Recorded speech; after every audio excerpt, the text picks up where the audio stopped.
White Rocket Entertainment podcast number 947. More football coaching hires, a lot of comings and goings today, and a win by the basketball team. How do we feel about the state of things? The AU Wishbone, with guest star Santa Boris, is next. Theme music. From the frigidly, frozenly cold part of Southern Illinois and Eastern Virginia, it's the AU Wishbone podcast. John, how are you tonight? Frigid, Van. I'm frigid as well. How are you? I like that we generally start the show off with a weather report, because most of our listeners don't live in Illinois or Virginia, but we do. So it was cold today, man. I went out to get to pay the water bill. And I was like, man, I think I could have just mailed this or something because, Lord, it was like -5 on the feels like this morning. It was crazy.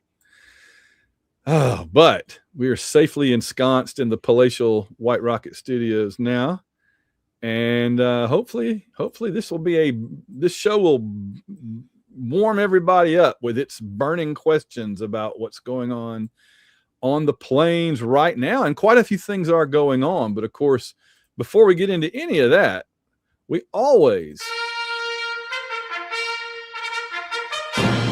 it's the Auburn Fun Meter, our weekly look at how much fun it is to be an Auburn fan right this very. I have to be careful when I do this because I gesture and it goes off the camera. I have to do the tomahawk chop. Yeah, this very minute. So how much fun on a scale of 0 to 10 is it to be an Auburn fan right now, John? It's, again, a tough week. Won a basketball game, hired some coaches, got some football players that are in the portal, had another signee. So overall net positive. I'm feeling pretty good. Again, we're heading into the heart of basketball season. And so I'm it's the holidays. I'm going to say 7.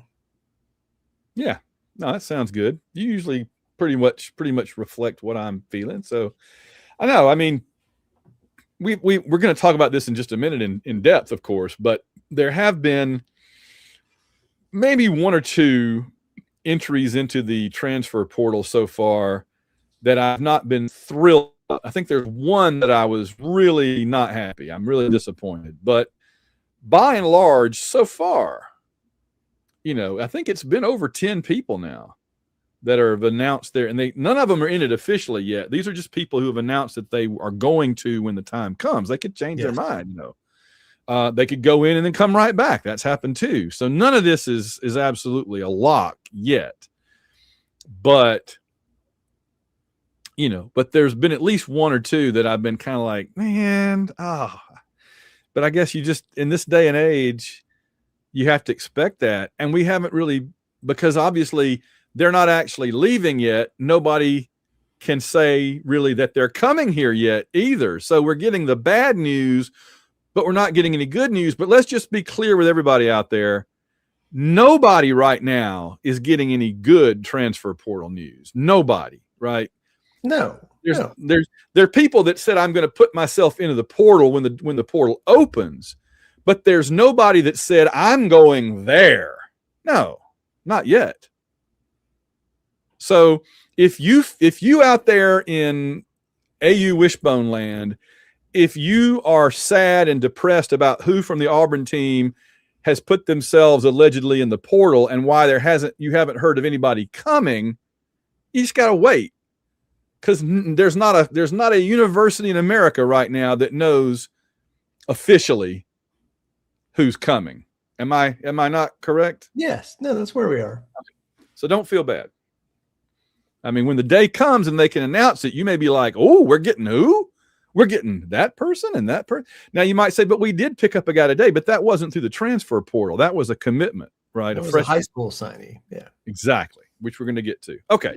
I just wanted to clarify that for everybody because, this stuff changes so much every year that you might well get the impression, well, Auburn keeps losing all these people, but we're not getting anybody. Well, nobody's getting anybody yet. Okay.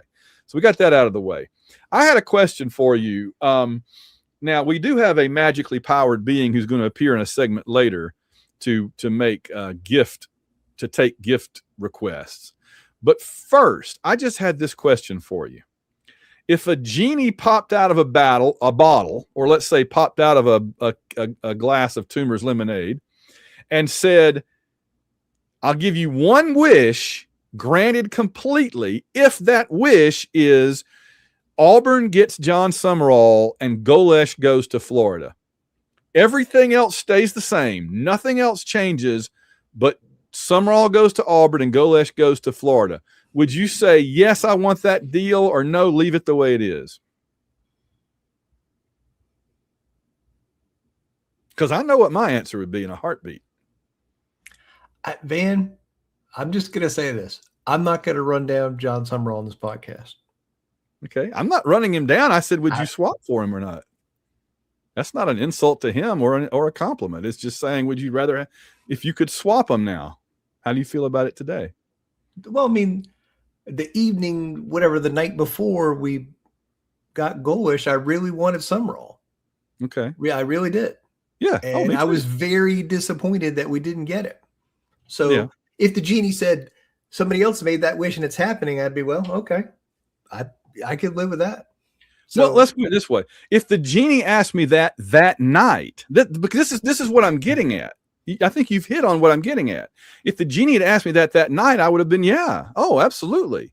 But my point is that I've so come to really like and appreciate the good stuff about Golesh that I don't think I would switch now. I think I'm very happy with how it played out, and my answer to the genie would be no. I think I'd like to stand pat. That's all I mean. That's not an insult to Summerall. That's just saying I'm excited. I'm more excited with who we got than I thought I would be. Well, so I let's leave the Summerall part out of it. Okay. Okay. And I would say I would agree with you in the sense that yes, I'm very happy with Golesh and everything he's done so far and how he's handled it. So on that part, I agree 100%. Good. All right. That's just was curious. All right. So what is the coaching staffing situation? So we've continued to hire coaches since our last podcast. More assistant. We went over a bunch of assistant coaches last week, so I'm only going to talk about the new one. So the first is a returning coach, Larry Porter, who's coming as running backs coach. He was at Auburn from 2017 to 2020 as tight ends coach, and H-backs coach under Gus. And he's been in a bunch of other schools. He was at West Virginia right before this. He was in North Carolina. He's been all over the SEC as well.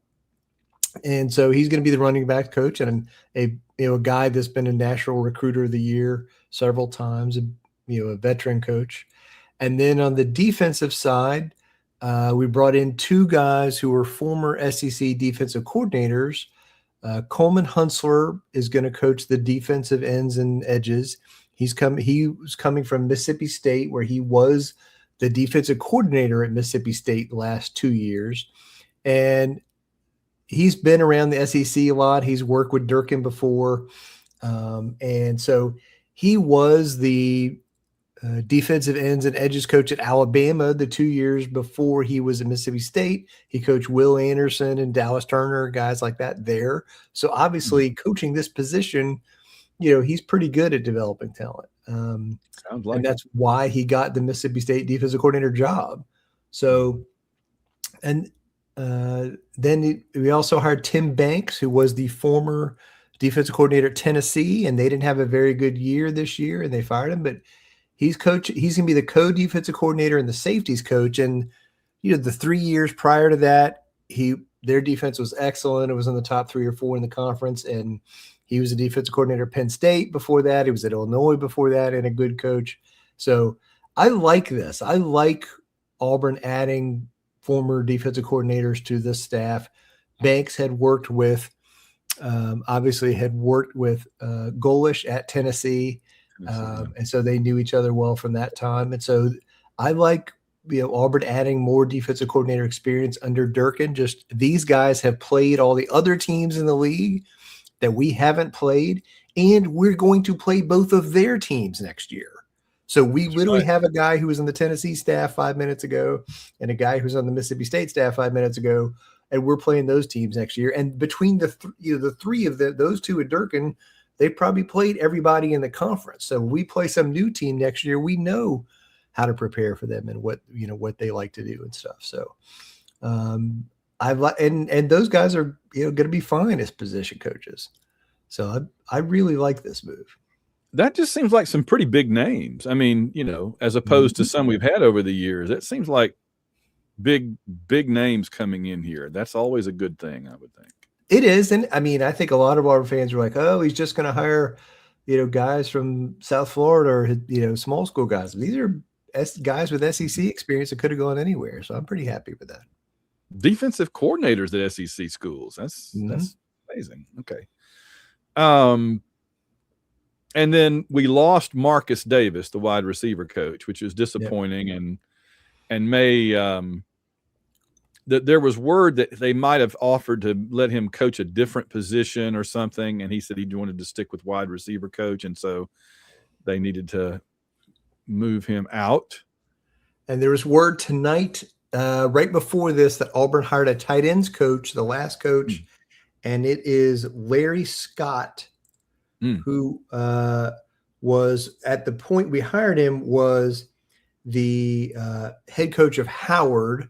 But before that, he had been an assistant at Florida and Tennessee. He had been the tight ends coach at Florida when we played them in 2019, when they had Kyle Pitts on that Florida team, and he got drafted real high. And then he had been, I think, the offensive coordinator at Tennessee before that. So Larry Scott, he's now the last offensive coach. He's the tight ends coach. All right. So it just keeps, I mean, I kept thinking we must be out of room on the staff, but they keep finding more room to squeeze dudes in. I think Scott is probably the last guy, assuming everything stays. I think we're good now. Larry Porter sounds familiar to me too. I know you said he coached back during the end of Gus's run, but I feel like that's a name I should know more than just random dude on the sideline there. But I mean, if he was, there were some good offensive players during those years, 2017, 2018, 2019. So yeah, heck yeah. And I hate losing Marcus Davis. He's a good recruiter. The receivers really liked him, but I mean, it also begs the question, will we be able to hang on to Cam Coleman if Marcus Davis leaves? But I think Cody was coming in, and I think he was probably going to coach the receivers. Yeah. Well, I mean, gotta have him. So he's the assistant head coach or whatever now. So, I the more I think about it, we desperately wanted to keep the receivers. We've already lost two of them, it looks like, and the other two we don't know yet. Of course, Bryce Kane has never really done much, but it's really down to Cam. But honestly, at this point, I mean, if we lose them, it's just the last of the Freeze regime kind of floating out the door, and there's nothing we can do about it, I guess. If they wanted to keep him, they'll find a way if it's possible, and if it's not possible, then what can you do, right? So that's right. They've certainly got enough money on hand now, I would think, after everybody else has left, they to pay him. All right, so yeah, Malcolm Simmons leaving, Perry Thompson is leaving, Horatio Fields is leaving. We only saw him for 5 minutes. So that's 3 of our receivers gone, but Kane and so far Cam Coleman and Singleton, right, are still. Singleton may go pro. I mean, yeah, we don't know what he's going to do yet. Haven't heard. DeAndre Carter. Yep. A good young offensive lineman, probably, one of our higher recruited offensive linemen that was still on the roster, a guy that people felt good about probably being a starting guard potentially next year. So that's a loss. I don't like that. We lost 2 other backup offensive linemen, Favor Edwin and Seth Wofford, in the, saying they were going to go in the portal today, but Carter is the one that I don't like, because I think he's a guy who, could have come in and, competed for a starting spot next year. So there was also word that our center that was hurt, and I'm blanking out on his name right now, that he might be. I don't know if he'd be going pro. I think Connor Lew. I think before the season, before he got hurt, I think he definitely would have gone pro. He was getting really good reviews from NFL people, but I don't know what his NFL stock is after the injury. So I don't think he was having a great season. Honestly, it didn't seem like it this year. We'd seem to do better after he went out. Honestly, but that could be a lot of factors, though. And then, 4-star offensive lineman Bear McWhirter, or however you pronounce his last name. I didn't see it written down, so I'm not sure how to spell it. But I was like, how did we get a 4-star offensive lineman that everybody wanted? And I'm like, oh, because he was a Michigan commit. And decommitted. People are just, I'm sure, just lined up outside of Ann Arbor. Like, have you considered the SEC, young man? Because not a good time to be a Michigan Wolverine, I don't think. No, and this is a guy that like Alabama and Florida and some other schools wanted when he was, competing with Michigan to sign him originally. Yeah. So yeah. And it's just funny. I mean, we think we've had a rough time, but just imagine what Michigan fans are going through right now.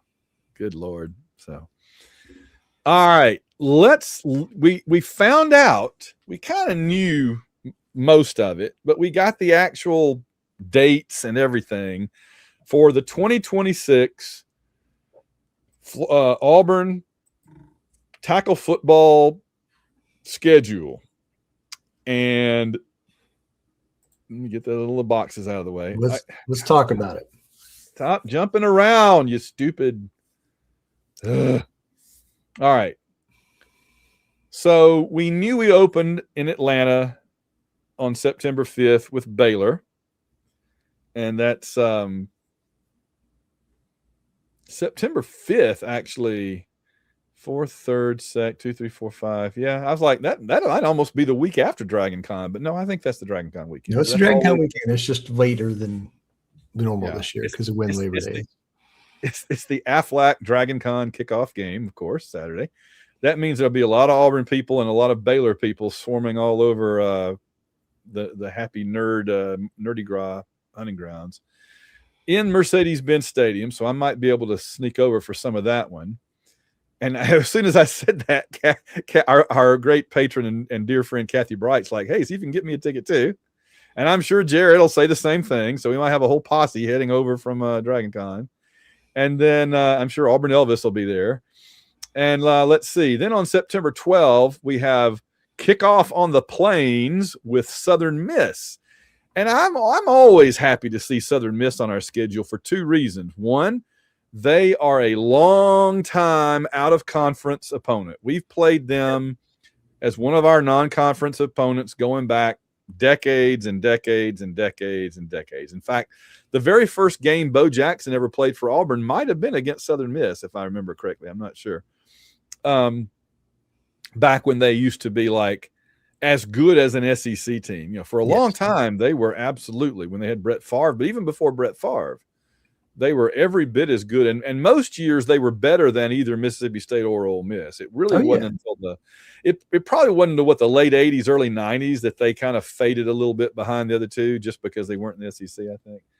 All right, so that's September 12th. September 19th, John, for only the second time since I moved to Illinois, for the second time in 20 years, Florida at Auburn in Jordan-Hare. Auburn played Florida in Jordan-Hare in 2006. That was the Trey Smith Pontiac game-changing where we beat them without scoring a touchdown on offense, right, with Tim Tebow.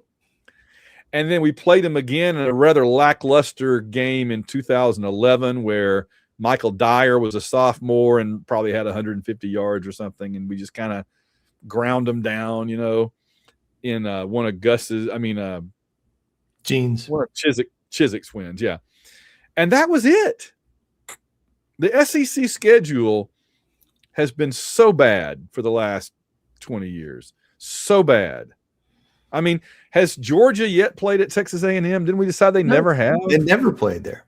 That's so insane. But yeah, I mean, So Florida back in Auburn, a game that used to be played in Auburn every other year through 2001. I think 2001 was the last regular game every year. And then 02 was in Gainesville. We didn't play him in 03, didn't play him in 04, didn't play him in 05, and then 6 and 7 was when they rotated on, and we won those two. So I am super excited, and I'm like, John? Yeah, I hear you. No, and it's gonna. I mean, and it's gonna be big TV drama. Golish versus Summerall. The SEC network's gonna be all over this game. So, yeah. SEC opener. It is the SEC opener. That's crazy. All right. Then September 26th, we welcome the mighty, giant slaying, playoff contending Vanderbilt Commodores, to whom we have at least a 2-game losing streak. October 3rd, we go to Knoxville to play Tennessee for the first time in a few years. So that'll be fun. I think the first time since 13 or 14. 13, we played them there because we ran all over them on the way to the national championship game. Mm-hmm. Yeah, but I wouldn't be surprised if we haven't played them since then. That's crazy. Saturday, October 17th, we have a week off. The 10th, we're off. October 17th at Georgia, Athens. Okay, then you in the middle of the state in the season thing. The following week, LSU in Auburn. This is like every Lane Kiffin's LSU Tigers. Lane Kiffin's LSU Tigers come to Auburn. Wow. I gotta say, this is like every Auburn rivalry in history. The only thing missing off this schedule is Georgia Tech. Mm-hmm. Or like Sewanee, if you really want to go back. So LSU in Auburn, October 24. Halloween night, Auburn goes to Oxford to play what remains of the once mighty Ole Miss Rebels.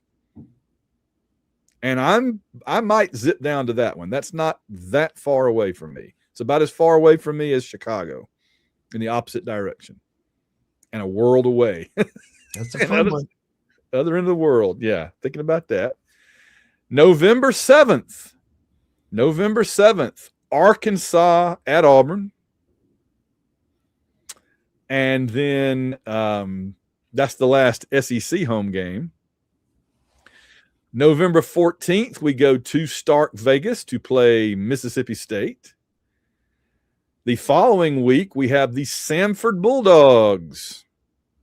And then finally, on November 28th, we travel to Bryant-Denny Stadium to play a team that may or may not have Kalen DeBoer as their head coach. That's right. And Samford, I think, was going to be Jacksonville State, but they switched those out. Oh, that's right. I did think we were going to play them this year, so that's okay. And I just say, in all the infinite diversity of the universe, perhaps the most diverse thing I've ever encountered is the number of ways Alabama fans try to spell Kalen DeBoer. I've seen so many ways of spelling it. None of them correct. How do you feel about the schedule after your initial reaction on seeing it? And how do you feel about it now?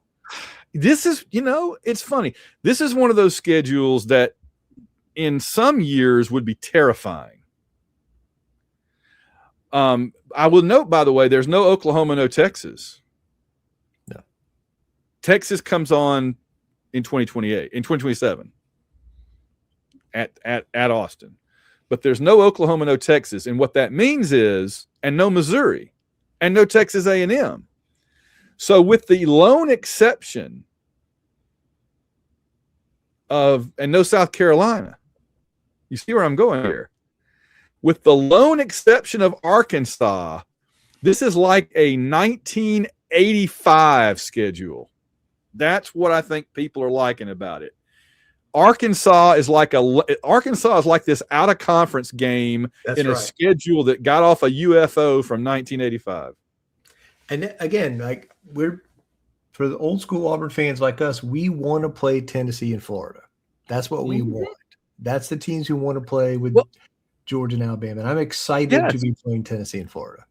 And not only that, I mean, you and I feel differently about it, but the fans a little younger than us are excited LSU is on it.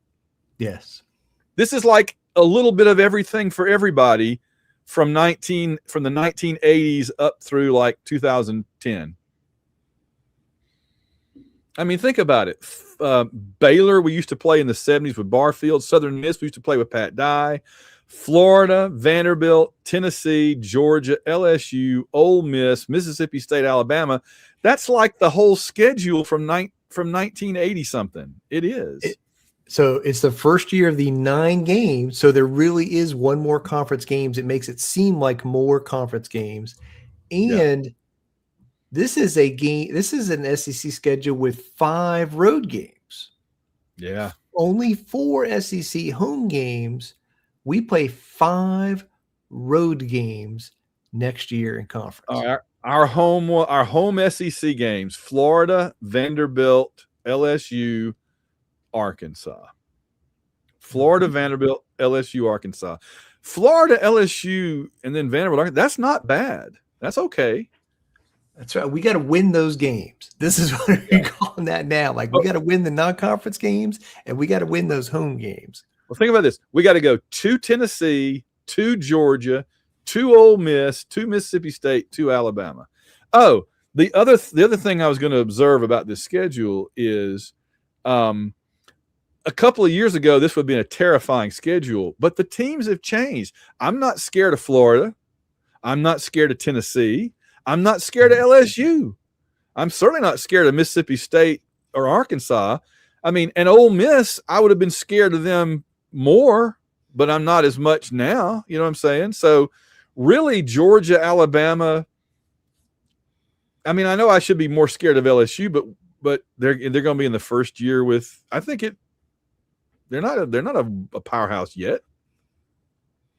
You know, give them some time, but I just feel like this schedule on paper historically looks intimidating, but in the current context of the SEC, it's not as bad, as you might think. Vanderbilt should be down a little bit. Yeah. If Pavia leaves, they'll take a real step back. I think it's fair. I mean, Tennessee was a playoff team a year ago, and then this year kind of stepped back. I think LSU is, as you said, in the first year, and Ole Miss is going to be in the first year under Pete Golding. We'll have no idea if he's going to be any good. Arkansas has got Silverfield in the first year. We don't know if they're going to be any good. So I think that's you got to like that part at least. A lot of first-year coaches on here. Yeah. Hey, Alabama could have a first-year coach the way things are looking, right? With Michigan. Very fair. So I'm not as – I mean, the fact that Vanderbilt is one of the more concerning teams on this schedule says a lot about the current state of the SEC compared to how it was just 5 or 6 years ago. That's right. But I know this. It's going to be an enjoyable schedule, a fun schedule to watch. Yeah. Oh, for sure. I mean, it's a schedule we haven't seen in a long time. It's a very old school. The funny thing is, if they hadn't tampered with the order, you could just slot Florida State in where Arkansas is, and it would really seem like the 1980s. Man, that would be like the exact 1986 schedule or whatever. So. Oh my gosh, yeah, that's crazy. All right. Well, and yeah, I'm thinking if I can get down to Ole Miss, but Florida would probably be my number one, and we have a segment actually coming up on that, whether you know it or not, in just a minute. Let's look at basketball. We played the mocks. We played a mock session of basketball, and we closed them out pretty good, but it was another one of these ugly wins, like kind of struggle wins, like we had against St. John's and somebody else recently. Bethune-Cookman, and yeah, no kidding. So I don't like struggle wins, but I prefer them to losses, right? Yeah, and I think it's we appreciate winning, and we always talk about being happier with winning than losing. But college basketball is a little different than college football. Stephen Pearl was not happy after this win because Auburn was too sloppy and didn't defend well enough. And he's trying to make a point about if you play like this against a mid-level SEC team, you're going to lose. And so we have to play better and more consistently before we get to that point. Yeah, I think that's what the message is really about. So we did win, but it was close at halftime, and they cut I think we scored a bunch of points at the end to make it look more respectable. Well, I think somebody hit a 3 right before the halftime buzzer that made it look a little less close at halftime than it was. And then Tahad hit the 3 at the closing buzzer just because he was ticked off, I think, at how they dunked on us and made a whole production out of. So that was kind of cool. I was hoping we would score again. And your guy Keyshawn Hall had a huge game.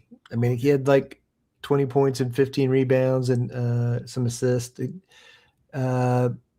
Really rebounding well. He's the only player in the SEC in the top 5 in scoring and rebounding. So, oh wow, that's awesome. I said he was like a little tiny Charles Barkley, and that's what he's kind of playing like. And like Charles, he sometimes is not incredibly effective on defense. We need him to be a little more consistent in that area. That's true. That's a very good comparison. But he is like making a difference with his rebounding. We desperately need it, and he's doing it.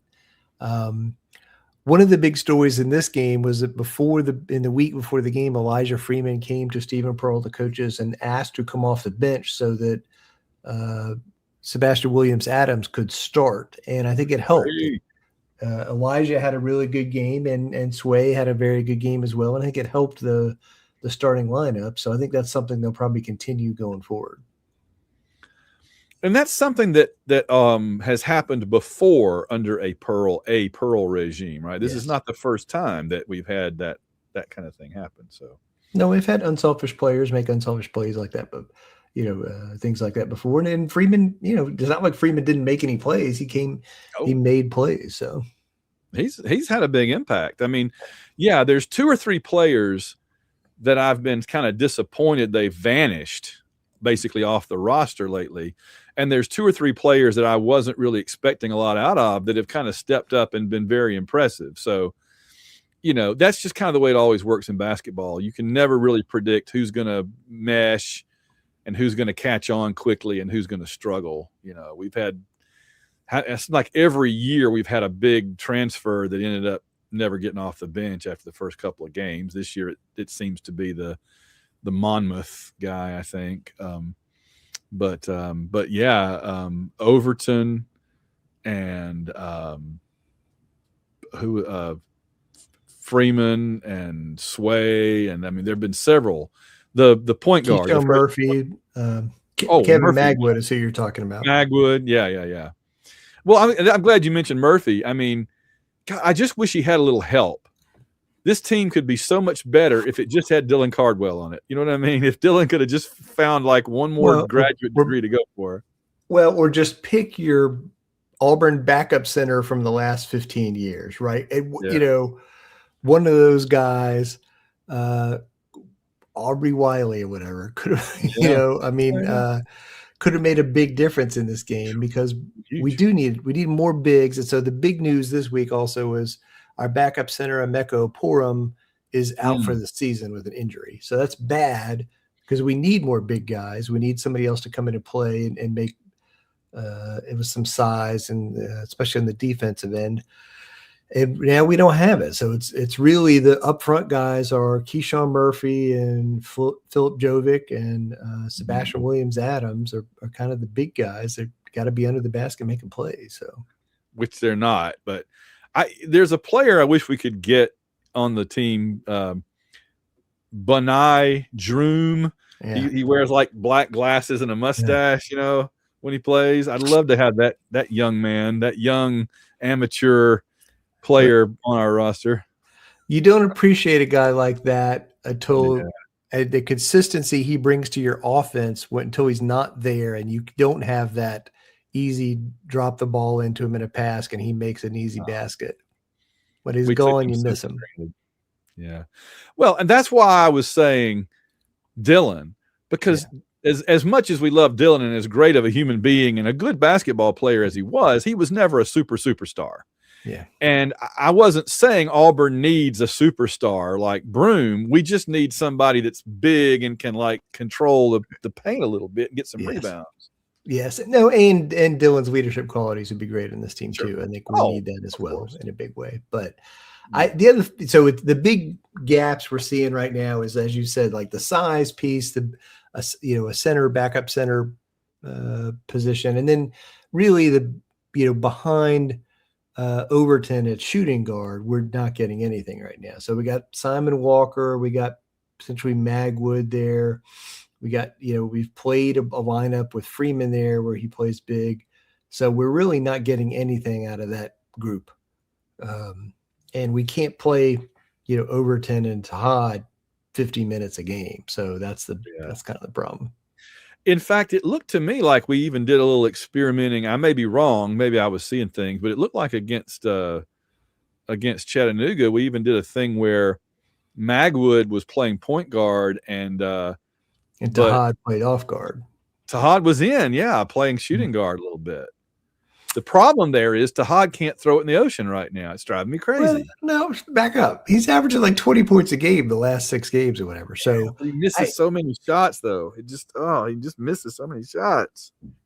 I hear you, but it's also like the other part is with playing Hall and playing Magwood and Tahad together is they're both small.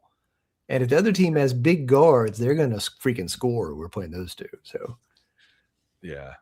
So, well, I mean, Stephen is and this staff is known for trying some experiments and moving people around a little bit. That's how we ended up with Dylan and Janai both starting for us last year, and it worked. And it may be a thing. There may be times with like Magwood and Pettiford playing together can ignite the offense in a way that we haven't seen too. So, yeah. Well, we can hope. All right. So coming up Saturday, December 20th, that's just 5 days away as the crow flies, we go to Indianapolis, the site of our infuriating defeat to Indiana in the 1987 round of 32, I believe, where we were beating the pants off of Bobby Knight, and that's not a pretty sight. And in Indiana and Alford, and then then the referees decided to start getting scared of Knight. And next thing you know, we lose. But to play Purdue there. And, I mean, this is yet another of our tour of the greatest teams of the country right now. I was happy to see, by the way, that Arizona put a hurting on Alabama the other day, too. Alabama hung with them a little better than we did, but Arizona still hung over 100 points on Alabama. I mean, Arizona still hung over 100 points on Alabama, yeah. In Alabama. Yeah. They didn't play him out there like we did. They played him at home. Yes. And they still hung 100 on him, so that's good. Purdue, man, I don't know. I mean, we did play well against Houston, but we did, and Purdue's a really good team. They're number 6 in Ken Palm, right behind Arizona and right ahead of Houston. So that just tells you what kind of team they are. They played a bunch of other top teams already, so they're experienced too. Yeah, we're gonna have our hands full. But I do think it's not a pure road game like the Arizona game was, and we have plenty of time to rest and prepare, unlike that game. So I do feel a bit better about this one. All right. Well, that's basketball coming up. And then, man, we're just a couple of weeks, 2 or 3 weeks away from the SEC season getting started, which is going to be a lot of fun this year, I hope. Also underway and running through this period will be the Bowl Pick'em. And how is that going? We have a lot of people signed up, I know. A lot of patrons enjoying the Bowl Pick'em. I think we have over 50 people signed up, so it's exciting. One of our most popular things we do.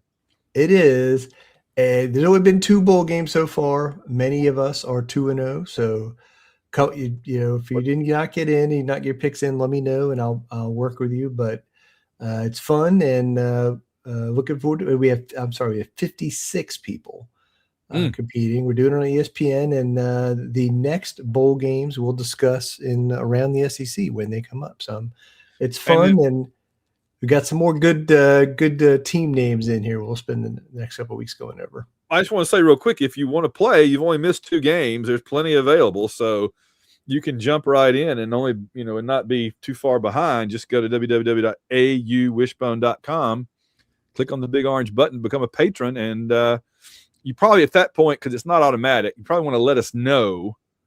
Yeah, and then let me know to let you in. Van's group name is the Warsaw Pact, and Bill Miner's group name is Boris is Invincible. What?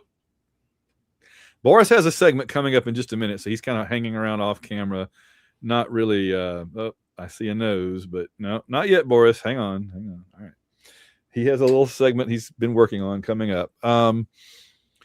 So a whole lot of people are tied right now at 2-0, yeah, right? I mean, it's like half the group is tied at 2-0, so we're not there. Boris is 1-1. He's just doing that to kind of lull everybody into a false sense of security. I'm watching you, Boris. Yeah. And speaking of, let's go ahead and get him out here because he has a little segment. This was Mira and Amy suggested that now that, because he dresses up like this every year to be Santa Boris. And Santa Boris, he has a question for our listeners and patrons, which is, what would you like in your Auburn stocking for 2026? It can be like goodies. It could be like something that the football team has or does or accomplishes or gets, like you have your eye on this tight end you really want on the team. Or it could be something for the basketball team. So, John, what would you like in your Auburn stocking for 2026? Just tell Santa Boris, there's the eye of the tiger, and you can sit on his lap here, and he will try to make it come true for you, because that's just kind of tiger he is. I would love an NCAA Auburn to make the NCAA tournament and play the first round near where I live. We're driving distance, so I could go to like in DC or Maryland or North Carolina or something, where I could go to a first round Auburn basketball tournament in the NCAA tournament. That would be wonderful. Boris is in an absolute conniption fit over that. He just loves the idea. I think I had 3 things I want. I'd like roster retention from our current Boris is pondering this one. I would like a new helmet for my office because I have the one back here. Where is my helmet? You can't even see it anymore, can you? It's off to the side. Dang. I'm going to have to redo this since we zoom in now. I might put it up there where the Iron Man helmet is. And I would like tickets to the Florida game. Yep. Boris says he's going to have to jump on StubHub and see what he can come up with for that. All right. So those are good ones.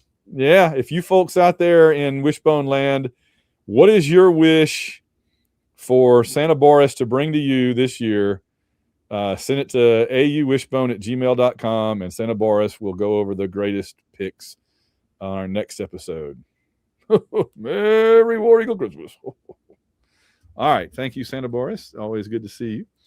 I have a quick Count of Monte Cristo final update. Thanks to Walt for suggesting that I read that book. I finished it, and it was very good. And I gave it 4 stars on Facebook today. It's humongous. It's like 1,200 pages long. I also watched the movie, the French movie. There's a TV series, miniseries coming on PBS in, I think, March with Jeremy Irons in it. And there was a movie a few years ago. It is a very adapted story, but I really enjoyed it. And I mean, it is like the greatest revenge story ever written. So very, very entertaining. And I appreciate Walt sending me that way. Now, this is where we find out how Van forgot to dial up the right web page. So if you want to fill for just a moment, what else is going on in Auburn land, John? Just take me a second. I'm actually logged in, thank goodness. No, it's all good. We'll spend some time over the next few weeks going through the rest of the SEC schedule as a whole, because I think there's a lot of other fun matchups. And then as we get closer to the season, we'll get time reveals for, they'll say these blocks of time and all that kind of stuff. So I look forward to that, seeing which of these games are going to be home night games, for example, will be good. The same day that we play Florida in week 3, LSU goes to Ole Miss. So the same day we play Florida, Lane Kiffin travels back to Oxford, Mississippi to face the wrath of the Ole Miss fans. So see, it was worth me forgetting to bring up the Patreon page just for you to have a chance to throw that in, because that's a nice little tidbit. I like that. Mm-hmm. That's good stuff. The AU Wishbone podcast is presented to you ad-free, thanks to all our great patrons via patreon.com. Visit www.auwishbone.com. Click on the big orange button and become a patron. You can do stuff like the Bowl Pick'em. You can do stuff like our upcoming March Madness brackets. We'll have a Fantasy Formula One brand new season starting up in March. It's just going to be fantastic. So go to www.auwishbone.com. Our patrons include Samuel Salvatore, who is our title sponsor for Worst Coaches in the World. I'm just going to leave you hanging on that, because we're going to have it coming up in just a minute. But first, I have to thank the other patrons besides the great Samuel. They include Logan Chilton, who always asks, what do we sacrifice to be an Auburn fan? What do I sacrifice? Everything. It's so true. It's so true. Ben Spooner, who says a lot of things, but including the fact that I thought there was a schedule thing there, but I'm blanking out on it. But anyway, Ben Spooner reminds us it is blasphemy to not think that Auburn will do well in the coming year. Carl Von Drunker, Chris and Clinton Stewart. Mercer was sufficiently hated last week. Earl Ricks, Phil Amthor, now giving Van and John a break from the no sound clip since the dismal years are over, I hope. Man, Phil, we all hope that is right. Richard Stevens, Steve Trawick, Ann Pridgeon, Shane Bailey, Susan Trawick, Willie Carden, Matt Flowers. Play it again, Van, and that would be... My head hurts, my feet stink, and I don't love cheese.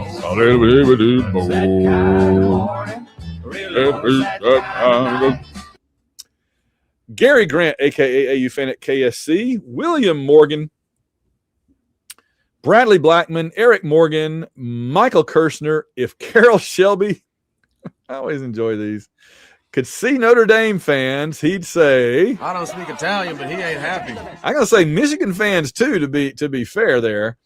David WDE Salmons Esquire, Harry Zager, G Money, Rich Reimer, Steve Harlan, Wes Atkinson. We're just they just say that we're some dogs, honestly. Again, a few more patrons, then back to the authorities. I wish that I had some kind of thing like when I'm making an observation about the basketball team on Twitter and somebody tells me I don't know what I'm talking about Auburn basketball. I always wish there was just like a thing I could shoot back. Like I need to get that picture from the whiteboard, but nobody would know what it is. But I'll make a GIF out of it. I don't know. Make a meme out of it. Catherine England, no one fights like Gaston. War Eagle always. Mickey B. Durkin's defense should be called the Iron Curtain. I like that. Durkin, we've got the Warsaw Pact on offense and the Iron Curtain on defense. I got to think about that one. All right. I like it. I like the idea. Okay.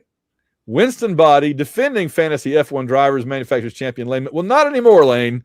You've handed the trophy over now to Kirshner. Yeah, to Mr. Kirshner.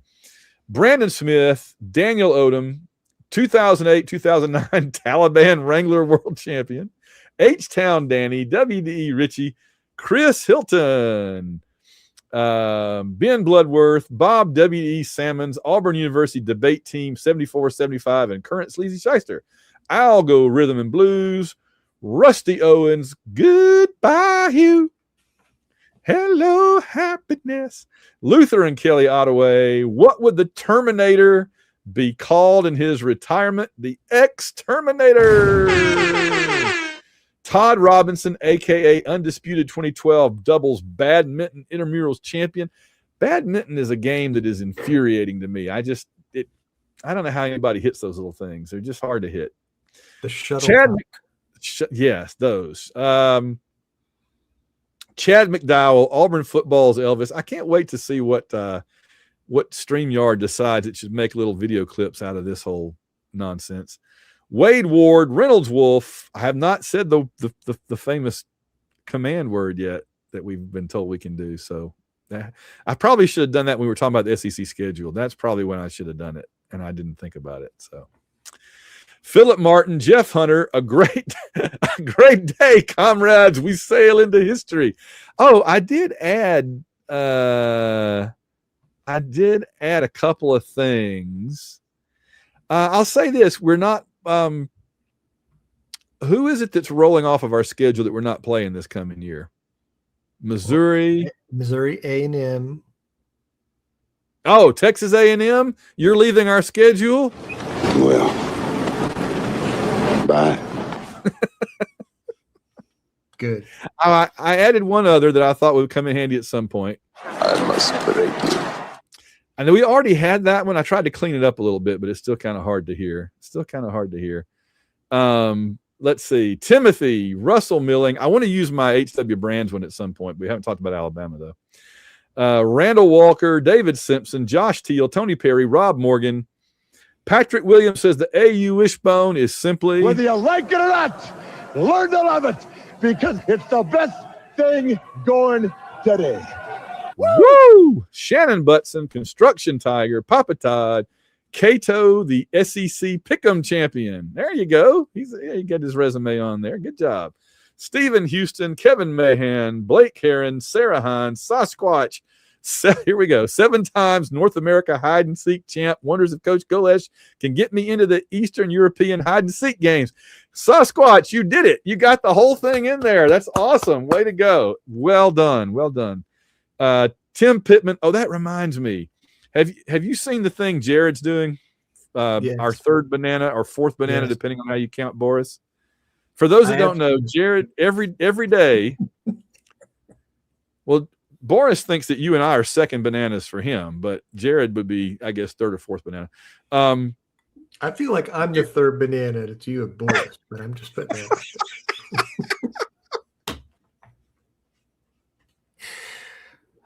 So Jared is doing this thing on Twitter every day where he's jogging a couple miles and then asking Coach Golesh to follow him in a tweet.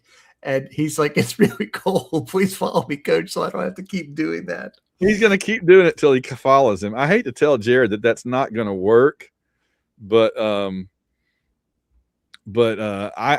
appreciating him trying. It's inspiring, and I'm hoping that it takes a long time because it's providing a lot of entertainment, and I don't want it to end soon.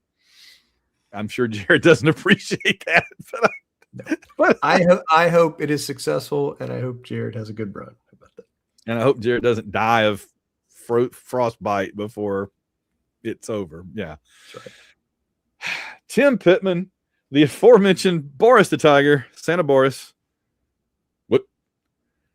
Charles Mooney. My inflatable house got a puncture today, so I now live in a flat.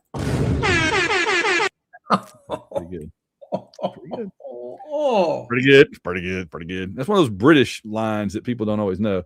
David D, Auburn Blue, Dr. Crackham, Bill Weathers, Vegas lost to Michigan Monstars points diff champs. Okay. Walt is ready for actual offensive game plans because we all know the average risky doesn't take a dump son without a plan. That's another for October. I'm thinking about watching that again. I just watched it fairly recently, but it is a great movie. It's a great movie. I can watch that anytime. It is. I remember when it came out, it was problematic for us because it came out right as the Cold War was ending. And it's like if that movie had come out 2 years later, it wouldn't have worked. You know what I mean? It would have been a history movie, rather a period piece. But they snuck it in right under the deadline there. I think like 90. The Berlin Wall had already come down when that movie came out. Antoine Morris, ABB. Wiggeber, the 2005 Auburn University Intramural Horseshoes champion. Tyler Ward, the 2025 War Ready Bracket champion. Mark Squire. Cue the anthem, boys. You know who's number one. Let's do it, John. Santa Barbara.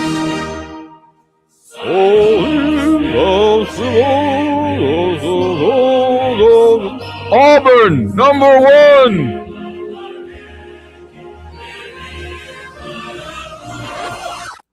There we go. Good job, Sammy. Let's see. Alex Dwin, Kenneth Britt Raines, the barbecue. You have failed me for the last time. AKA Auburn Dad for life. John Stubbs, Clay Henson, Justin Bean, James Taylor, Ruth and Darren Sutherland. And finally, we're in the home stretch. Stephen Thompson, Ben Amos, Spanky, the 1991 Auburn University lacrosse team goal percentage leader at 66%. 2 goals on 3 shots. I guess that's pretty good.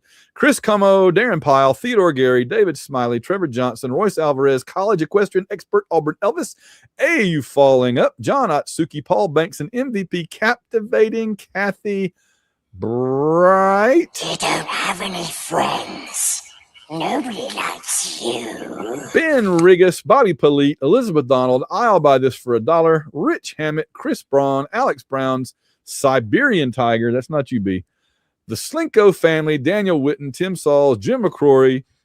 I will lick the toes of you. I will not lick the toes of you. I do not like those toes of woe. I am Tiger. I'm not a hoe. Okay. New York Tiger knows Santa does not pay to park his sleigh because it is always on the house. Steve Bailey, CT Tiger, Jim Myers, Trey Jackson, Howard Franz, Peter Wang, Willie Moe, Zach Warren, Chris, and our one-time and anonymous donors. We thank you all. www.auwishbone.com.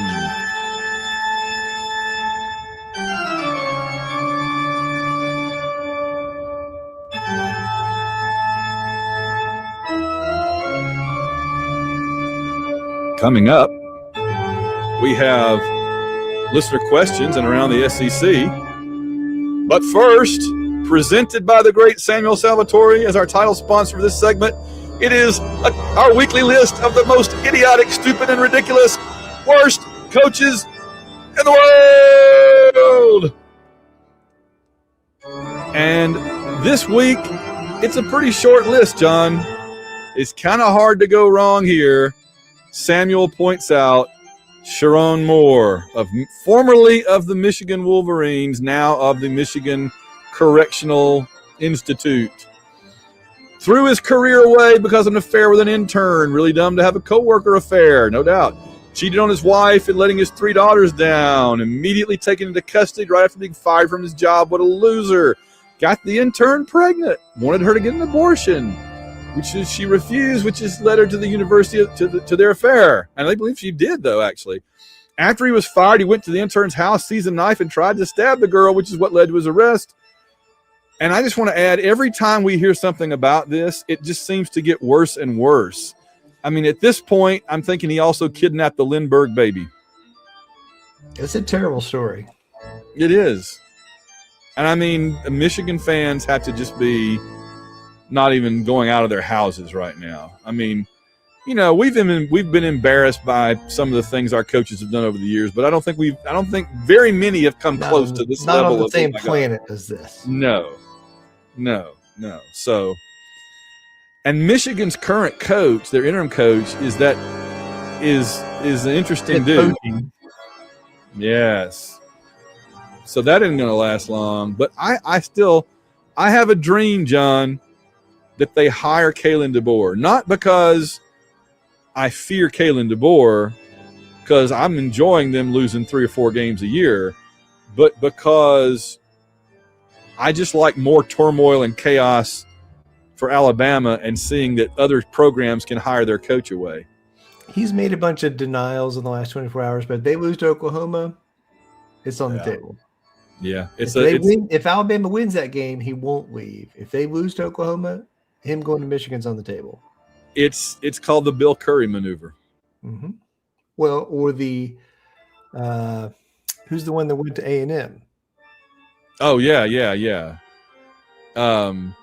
Francione. Yeah, it's the Curry / Francione maneuver. That's the thing. Coaches leave Alabama for other jobs. It's happened at least twice just since we've been paying attention, really, you know. Coaches don't tend to leave Auburn for other jobs, which is both a good and a bad thing in some ways. I was just going to tell you, Golesh is the first coach we've had in a long time that I thought could actually leave Auburn for another job if he does well. Mm-hmm. Like if he comes to Auburn and does really well, as young as he is and as attractive as his offense and everything, I could see, you know, somebody. I'm not so egotistical of an Auburn fan to think that we're in the top, you know, top echelons. We've always said we're about number 13, and I'm okay with that because that means there's about 187 lower than us and 12 a-holes bigger than us, and that's fine. But one of those 12 might come calling with some cash, you know. So, but it's been a long time since we've had to worry about that. I think the last coach I was worried at any point might leave us for a bigger job, and this is going to sound funny now, but Terry Bowden. When we were like 20-0, you know, he comes in and we're 20-0. Are you kidding? I'm like, yeah, I could see Michigan or, you know, somebody like that coming in and getting him. Sure. Then, of course, things took a nosedive after that. But at 20-0, I mean, come on, you know. With Pat Dye's leftovers, he go out there and goes 20-0. So, anyway, that's been today's – thank you for our title sponsor, Samuel Salvatore, today's worst coaches in the world.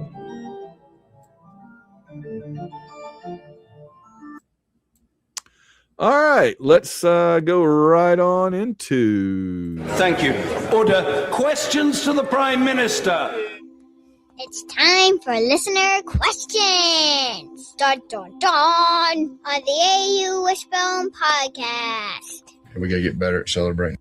All right, what's up in the listener questions? Got a question here from Bill Miner, who's the subject line is future non-conference FBS game. He says, "Hey guys, I was very excited to hear that Auburn is slated to play Troy, even if it is 6 years away. I feel like you shouldn't not play a team because you're scared, but it's a good thing for all parties in mind. Hopefully we'll be humming along with Golesh in charge and we'll just continue to win. I know they were notably one of the non-conference FBS teams we haven't played. Several others like Notre Dame are scheduled and will be coming off the list as well. Of the teams we haven't played and aren't currently scheduled to play, who would you most like to see Auburn play?" I just have a few names, but there are likely plenty more. So this is his list. Iowa, Illinois, he says, could Van contain himself? Yeah, that'd be good. Pitt, Oklahoma State, Iowa State, UCLA, Stanford, Utah, Arizona State, BYU, Boise State, Hawaii, and Navy are ones that pop to me. It's also kind of funny to think that we haven't played Hawaii, but we know someone who did because of probation issues that got them beat by them. Ah, it's so good. Aloha. Aloha. I haven't told that story in a long time, that when that happened, when Alabama scheduled Hawaii and they went out there and got beat, and I went to an Auburn game and I was in the restroom and there was like this 90-year-old man with his pants unzipped, just kind of wandering around the bathroom going, "Aloha, aloha." I died. That was so good.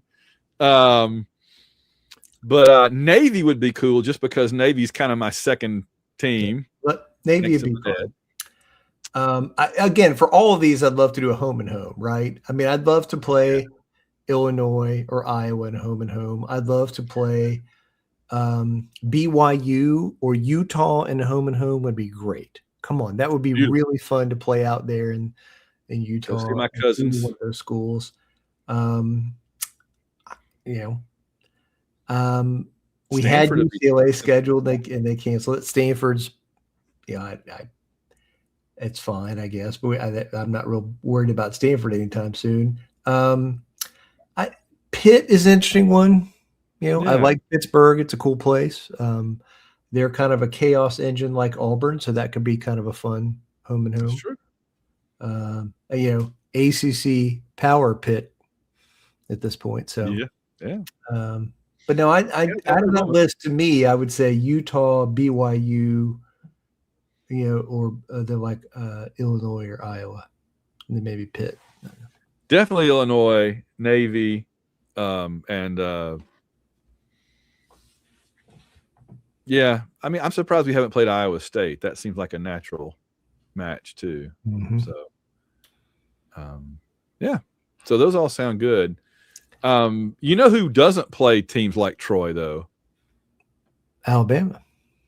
You're an idiot, and there's probably something wrong with your character as well. You're not just misguided, but you're probably sort of evil, or at least so ignorant that you are effectively evil.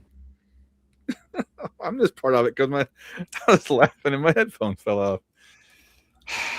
I mean, Such it is a big deal. Auburn's playing Troy. Auburn's playing North Alabama.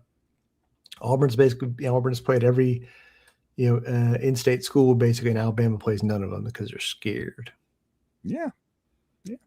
Well, I was trying to explain to some Alabama people, the only reason Auburn and Alabama play each other is because it's everybody's the state legislature made them. No, remember we found this out in our book, and it's in First Time Ever. Mm-hmm. The state legislature offered Auburn and Alabama money to upgrade their home and home stadiums, and Auburn was in public saying we want to play Alabama, and Alabama were the ones that were not saying anything. And we have the correspondence within the University of Alabama where their leaders were writing to each other saying, hey, we're looking bad here. We look like the chickens. We look like we're the ones that are afraid. We need to do something about this. So it was a combination of give us money and stop making us look like the scaredy cats is the only reason they even play one in-state school. They'd rather not play any of us. Right. And remember, what's their involvement with the other in-state schools? They tried to destroy UAB. That's their view of the other smaller in-state schools. They'd kill all of them tomorrow if they could. They tried to absorb Auburn into their maw, and it was FDR that saved us. My favorite president, FDR, saved us because the New Deal money poured that agricultural adjustment, whatever money, into Auburn right when we needed it, built up our coffers, kept us independent, kept Alabama from taking us over. That was in like the late 30s, early 40s, somewhere in there. Yep. Thank you, New Deal.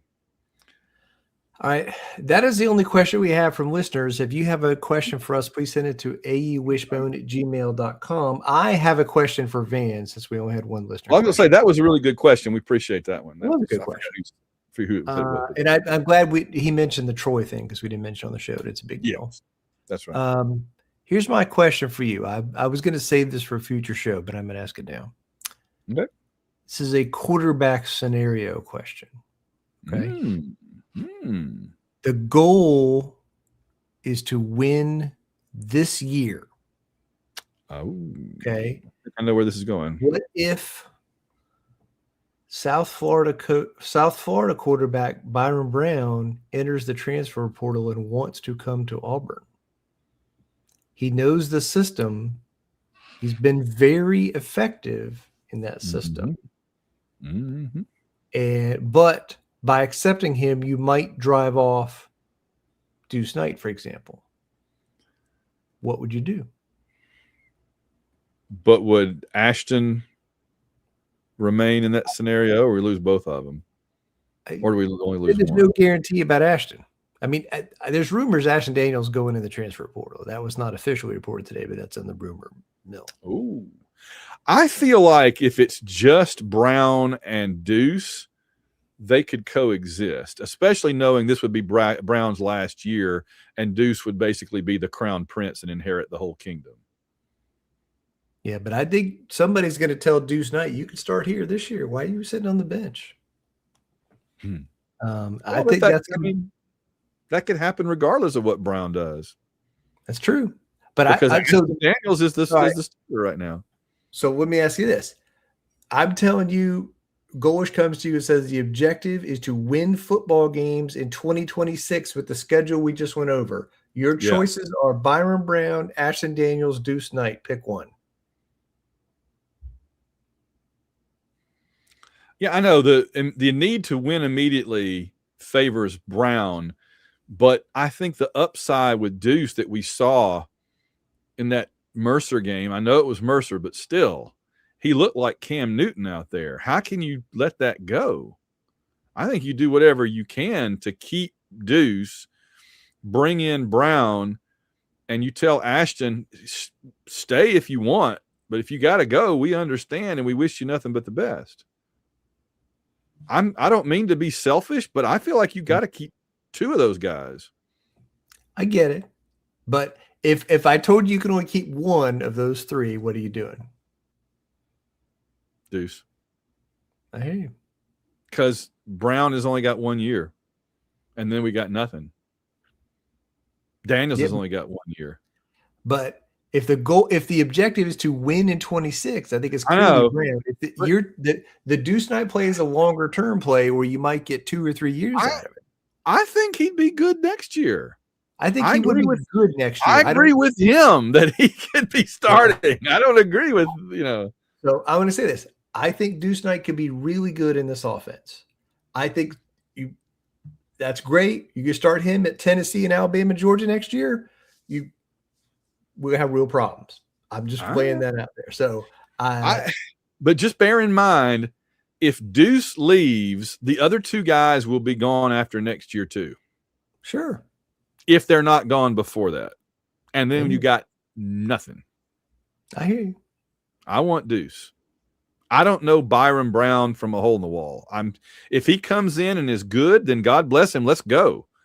But right now, I know the bird in the hand. I don't know the one in the bush. That's fair. Here's my case for Brown, okay? Passing last year, 3,158 yards, 28 touchdowns, 7 interceptions. Pretty good. That's pretty good. And it's not bad. Rushing, 1,000 yards, 5.7 per carry, 14 touchdowns. It's pretty good. He's special. And he knows the offense. So he and the head coach, simpatico. None of this. We're not sure what the quarterback could do. We got to take it easy on him. He's going to be able to come in and run the offense 100 miles an hour the first day and teach the other players. I get it. So that I want them both. Call me selfish. I want them both. I need to mail $5. I need to mail $5 to the NIL fund. Boris, scrape us up some cash. But Boris will sell some plasma. Get out there, Boris. He'll do it. He'll go panhandle for us. They go stand at the exit near Costco and little cardboard sign.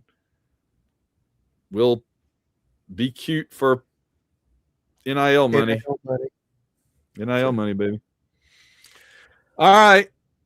That's a good one. Let's take a look around the SEC. Well, in bigger picture, we had one main game last weekend. Navy beat Army. I was very happy. Army had it the whole game. They did. They looked good. It's not a great game. It's almost always a really good game. Yes. And Navy was able to just put together a few things on that final drive. They got a few key pass interference calls and, that kind of thing. And it was cool. It was a great game. And they always look so good. I always like how they kind of go all out with their uniforms. I thought Army's – all right, let me put it this way. Whoever's in charge of Navy's uniforms and helmets for that game, I always feel like they go a little too far. I never like I feel like Navy should come out in navy blue with a gold helmet and just be clean and classic. That's what they ought to do. They come out with like battleships on their helmet and different colors and all. I'm like, man, come on. But Army, that was a sweet outfit Army had on in that game. It was all white with a silver helmet. I was just like, whoa, Army looks good. That was a great look. That was a good one. So, I liked it. They won the fashion contest portion of the game. So they usually do. To be fair. All right. Tuesday we have a bowl game, right? Jacksonville State and Troy. Bowl games almost every night this week, so just roll with it.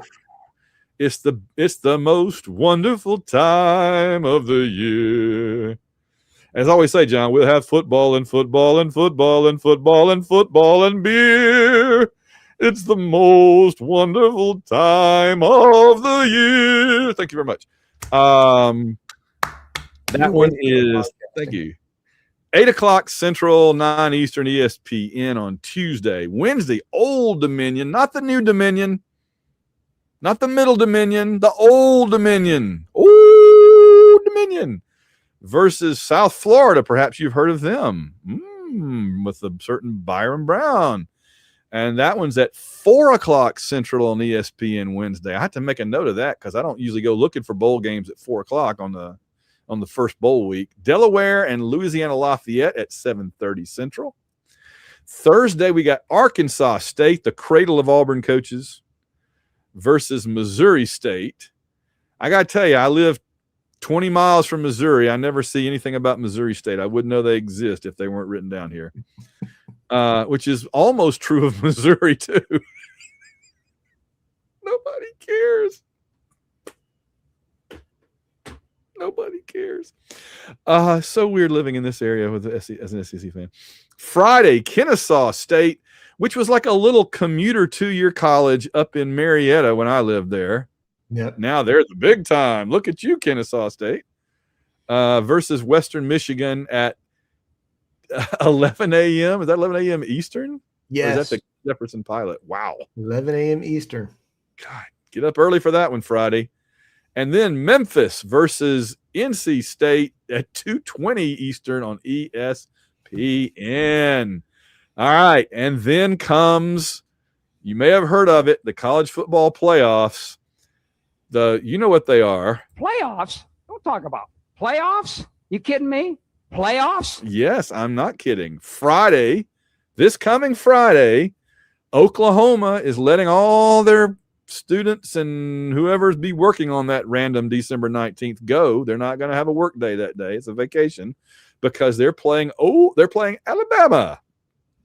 Alabama at Oklahoma at 7:00 Central, 8:00 Eastern. What do you think about that game? We're not going to get to talk about it until it's over.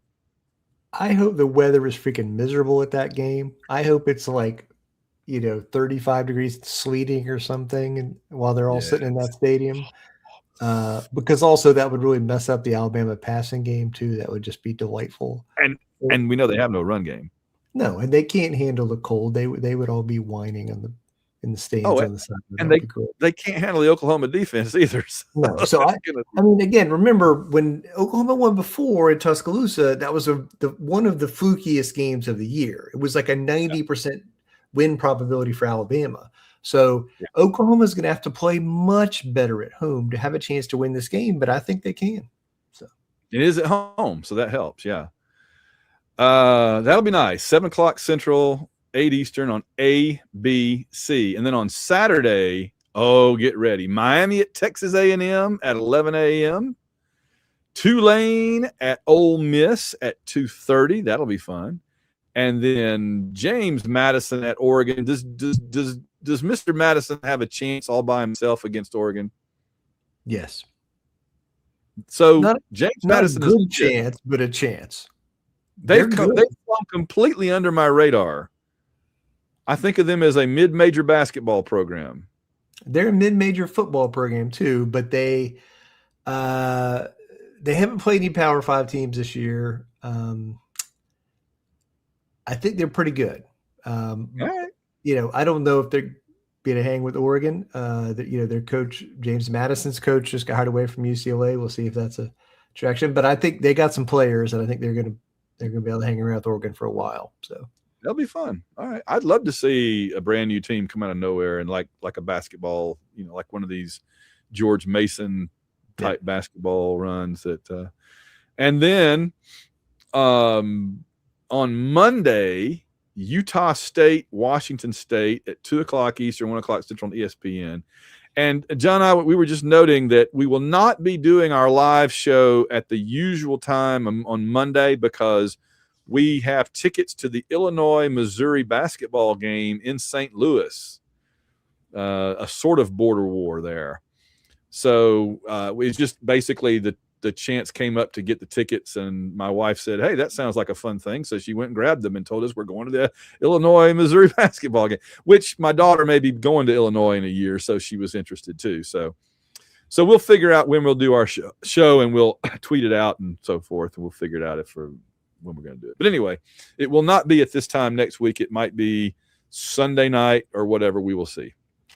All right. Anything else we need to talk about before we wrap it up? No, excited for bowl season. As you said, football all the time. Randomly turn on the TV in an evening, enjoy a random bowl game. And Santa Boris is ready to deliver a whole new winning season of Auburn football on the back of his sleigh for 2026. All right. Our time is up. Boris and I and John, thank you for yours. War Eagle, John and Boris. War Eagle.